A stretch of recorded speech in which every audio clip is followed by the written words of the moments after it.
的生活态度和宿舍本真的生活状态。下面让我们一睹风采吧。សូមអរគុណដល់និស្សិតជនជាតិនេប៉ាល់ដែលនាំមកនៅការសម្ដែងដ៏គួរទាក់ទាញរបស់ពួកគេពីប្រទេសកម្ពុជារបស់ពួកយើងវិញកម្ពុជាគឺជាប្រទេសមួយដែលប្រជាជនមានភាពរស់រាយរាក់ទាក់និងគួរជាទីស្រឡាញ់រាប់អានបាននិយាយពីរបាំវិញរបាំនៃប្រទេសនីមួយៗរមែងតែឆ្លុះបញ្ចាំងពីប្រពៃណីវប្បធម៌របស់ប្រទេសនោះផងដែររីឯរបាំរបស់ពួកយើងឆ្លុះបញ្ចាំងពីអាកប្បកិរិយាថ្លៃថ្នូរជីវិតនិងសន្តិភាពព្រមទាំងការរស់នៅយ៉ាងសុខសប្បាយរបស់ប្រជាជនយើងផងដែរបន្តមកនេះទៀតសូមអរគុណអារម្មណ៍របស់ទស្សនិកជនមកទស្សនាការសម្ដែងរបាំរបស់និស្សិតកម្ពុជារបស់យើងម្ដងដែលរបាំទី1មានឈ្មោះថារបាំនារីជាជួរសម្ដែងដោយនិស្សិតកម្ពុជា5រូបពួកគេរួមមាននិស្សិតសុនស៊ី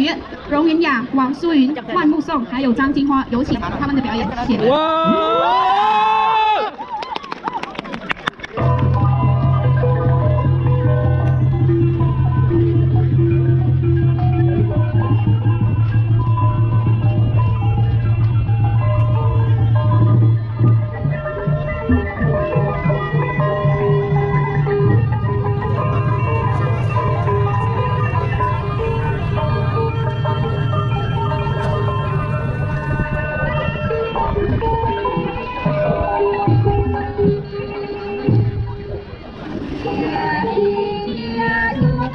yang sempurna,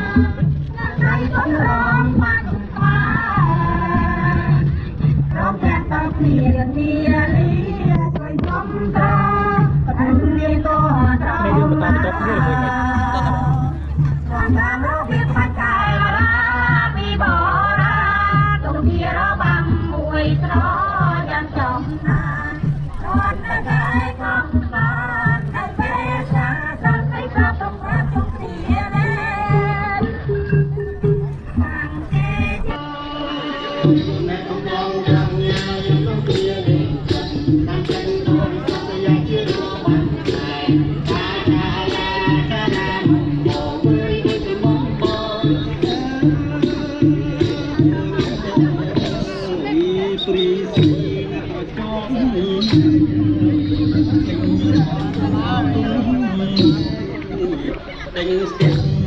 Chặt mới mất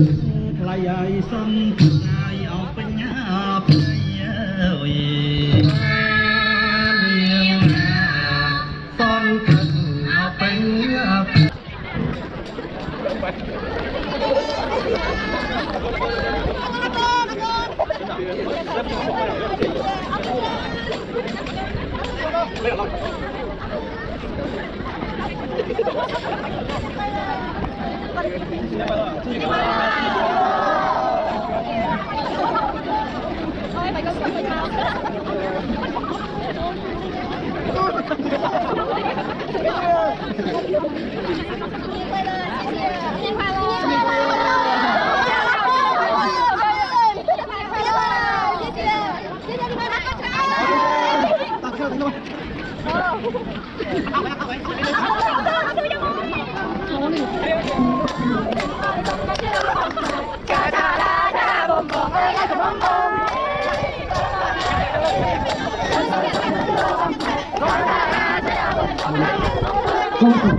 钱了。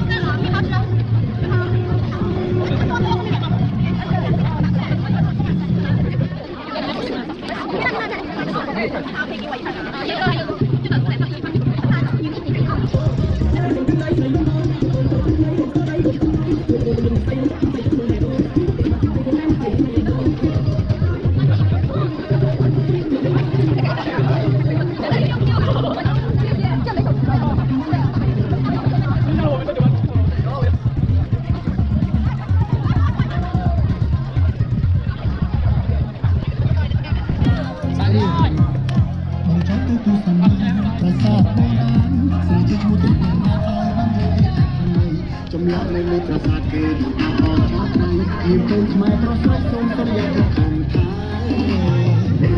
ជាទេប្រាសាទ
cho bị đầu ơi, cho bị đầu ơi, cho bị đầu ơi. Cho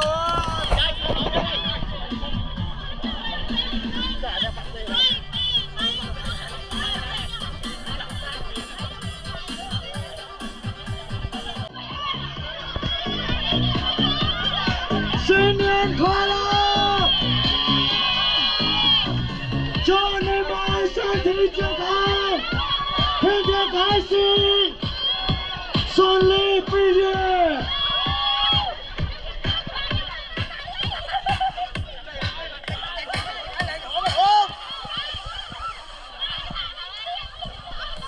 DJ គេđiêuដាក់ដាក់ភ្លើ